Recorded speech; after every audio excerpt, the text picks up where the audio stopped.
일본 천황은 한반도 백제의 후손이다라는 사실을 여러분은 아시나요? 일본에서도 일왕가가 백제계다라는 이야기는 옛날부터 있기는 했는데요. 그러나 2001년 12월에 당시에 일왕 아키히토 일왕이 자신의 생일인 12월 23일에 이야기를 했습니다. 794년에 교토에 도읍을 만든 칸무라는 일본 천황이 있습니다. 대단히 유명한 일왕인데요. 칸무 일왕의 어머니가 무령왕 9대 후손이었다. 이러한 이야기를 직접 기자들 앞에서 이야기를 한 것이었습니다. 또한 아키히토 일왕은 이렇게 말했습니다. 그래서 한국하고 깊은 인연을 느낀다고 말했는데요. 2001년에 12월에 그 말을 했으며 그 다음 해가 2002년 한일 공동 개최 월드컵이 있었습니다. 일각에서의 얘기들은 당시 일왕이 백제의 후손이라는 것을 밝히면 한국 쪽에서 개회식에 초대를 하겠다. 이런 이야기가 뒤에서 있었습니다. 그것이 사실인지는 몰라도 당시 아키히토 일왕은 한국에 오고 싶어 한 것은 사실이었습니다. 자, 여기서 아셔야 할 상황은 이런 이야기가 일본에서는 굉장히 많이 나오기 시작했는데요. 모계 쪽에서 무령왕의 손이다 이런 이야기잖아요. 그런데 북의 쪽에서도 그렇다라는 것은 일본에서는 옛날부터 제야학자들에 의해서 어느 정도 이야기가 있었습니다. 일본의 조메이라는 왕이 즉위를 하는데 그 앞에 일왕하고 혈통적으로 연결되어 있지 않습니다. 5대쯤 전에 왕의 혈통이다라고 하는데 사실 일본에서는 분명치 않다라는 거죠. 어디에서 온 사람인지 모른다라는 이야기인 것인데요. 이 조메이 일왕이 평생 동안 백제 타령을 많이 했습니다. 백제궁을 만들었고요. 그리고 백제사를 만들었습니다. 그렇게 하여서 백제궁으로 이사를 하면서도 하는 이야기가 자신이 죽을 때면 백제식 장례식으로 그것을 백제대례라고 하는데요. 백제식 장례식으로 자신의 장례식을 치러달라 이런 부탁까지 합니다. 그렇게 하여서 실제로 백제궁에 살면서 사망합니다. 그 다음 왕의 아들로 알려져 있는 나카노 오에라는 왕자가 등장합니다. 이 나카노 오에 왕자는 645년에 하나의 사건을 일으켰습니다. 그것을 을사의 변이라고 하는데요. 당시 호족이었던 소가씨를 처단하는 사건이었습니다. 당시 소가씨라는 호족이 왕보다 권력을 많이 갖고 있었습니다. 그런데 왕가에서는 소가씨에 대해서 반감을 느끼고 있었기 때문입니다.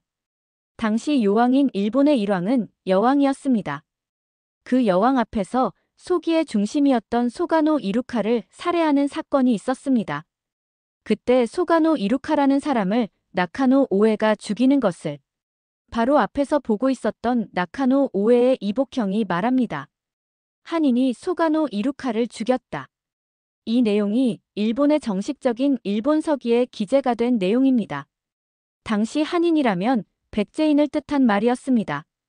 그래서 일본에서 역사학자들은 특히 제도권의 역사학자들은 이 문장을 해석하지 않았습니다. 왜냐하면 해석하면 나카노 오의 왕자가 또 그 아버지였던 조메이 아는 왕이 백제에서 온 게 아닌가라는 내용이 나와 버리기 때문에 이 문장을 쭉 역사적으로 거의 1000년 이상 지금까지도 제대로 해석한 그러한 제도권의 학자는 없습니다. 그러나 제야의 학자들은 이 부분을 제대로 해석을 한 거죠. 사실은 나카노 오에는 여러 연구에 의하면 당시 의자왕의 아들이었다라는 이야기가 나옵니다. 의자왕의 아들이 일본으로 당시 와 있었던 것이었습니다. 의자왕의 아들의 이름은 부여풍이었습니다. 한국에 있는 삼국사기에도 나오는 이름입니다. 부여풍은 백제에서 행실이 안 좋아가지고 의자왕이 일본으로 보낸 아들이었습니다. 최근의 연구에서는 의자왕의 동생이었다라는 연구 결과도 있습니다. 일단 일본서기나 삼국사기에서는 의자왕의 아들로 나와 있습니다. 그리고 일본의 제야학자들은 이 부여풍이야말로 나카노 오의 왕자다라는 확실시하는 분석을 했는데요. 왜냐하면 앞에서도 언급했는 바와 같이 나카노 오의 왕자를 보고 한인이다, 백제인이다 라고 이야기한 사람이 있었고 그 이후에 일본에 당시 있었던 부여풍은 백제 부흥운동이 일어났고 이때가 660년 8월에 백제는 망했는데요. 이때 백제를 부흥시키겠다는 백제 유민들의 운동이 시작된 시기입니다. 그래서 부여풍은 백제 땅으로 갔는데요.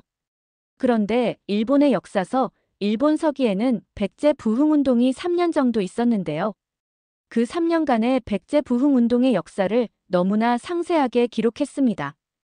이것은 굉장히 흥미로운 이야기입니다. 그런데 더 흥미로운 이야기는 3년간의 일본 역사가 일본 서기에 하나도 기재가 되어 있지 않다는 점입니다. 이것을 본 일본의 학자들은 이렇게 말합니다. 일본 서기는 일왕에 대한 기록이다. 이 내용은 팩트입니다. 그러니까 결국은 부여풍이 나중에 일왕이 되는 사람이기 때문에 부여풍의 옛 백제 땅의 역사를 그대로 일본 서기인 일본의 역사서에 백제의 역사를 3년간을 기재했다라고 주장하는 학자들이 꽤 있는 것입니다. 그리고 백제 부흥운동이 실패로 끝나서 부여풍은 고구려로 도주했는데요. 이렇게 일본 서기에는 기재가 되어 있다 합니다. 그 이후 일본에서는 나카노 오에 왕자가 다시 나와서 정치를 시작합니다. 그때 나카노 오에는 일본 큐슈나 대마도에 많은 성을 건축했습니다. 그것은 백제를 망하게 한 신라가 쳐들어오지 않도록 성들을 여러 곳에 만들어 놓았는데요. 그 성들을 조사해보면 조선의 성이다라는 식으로 일본에서는 연구가 되고 있습니다. 일본인들이 만들었는데 왜 조선의 성이 대마도에 있고 일본 큐슈 여러 곳에 있는지 이것은 수수께끼였습니다. 사실은 그것을 만든 나카노 오에가 부여풍, 백제인이면 당연히 백제식의 성을 만들었을 것이기 때문에 그것을 조선의 성이라고 말하고 있는 것으로 보입니다. 사실은 나카노 오에하고 부여풍은 같은 인물이다라는 증거가 여러 곳에 남아있는 것입니다. 그래서 결국은 백제 의자왕 쪽의 혈통이 일본 왕가로 들어간 것이 아닌가라는 것을 알 수 있는 내용들이 일본 서기에 많이 기재가 되어 있습니다. 그리고 이 나카노 오에 왕자는요. 그 후에 덴무 일왕이 되었습니다. 그리고 나카노 오에가 만든 것으로 알려져 있는 대마도의 성의 이름은 가네다성이고요. 지금도 대마도에 가보면 볼 수 있답니다. 가보시게 되면 조금 산을 올라가야 되는데요. 그곳에 가면 설명되어 있는 푯말 같은 게 있어요. 그것을 보면 조선식 산성이라고 정확하게 기재가 되어 있다는 것을 볼 때 한반도 백제설과의 밀접한 관계가 없다고 말할 수는 없을 것입니다. 위에서 언급한 것과 같이 아키히토 일왕은 2001년 생일 기자회견에서 내 개인으로서는 간무 천황의 생모가 백제 무령왕의 자손이라고 속일본기에 쓰여 있다며 한국과의 연을 느끼고 있다며 백제의 후손임을 처음으로 언급하여 충격을 준 일이 있었고 2004년에는 그해 8월 3일 아키히토 일왕의 당숙인 아사카노미야 60일가 일본 왕족의 뿌리가 있는 충남 공주시 무령왕릉을 비공식 방문하여 백제 땅의 조상묘를 찾아 성묘했습니다. 그리고 2010년 10월 8일 아키히토 일왕은 일본 나라현에서 열린 제1회 동아시아 지방정부 회합에서 속일본기에 의하면 간무일왕 생모는 백제 무령왕을 선조로 여기는 백제 도레인의 자손이다라고 다시 한번 확인했습니다. 여러분들은 이러한 내용을 어떻게 생각하시나요? 오늘 내용은 여기서 마치겠습니다. 지금까지 정다운 튜브였습니다.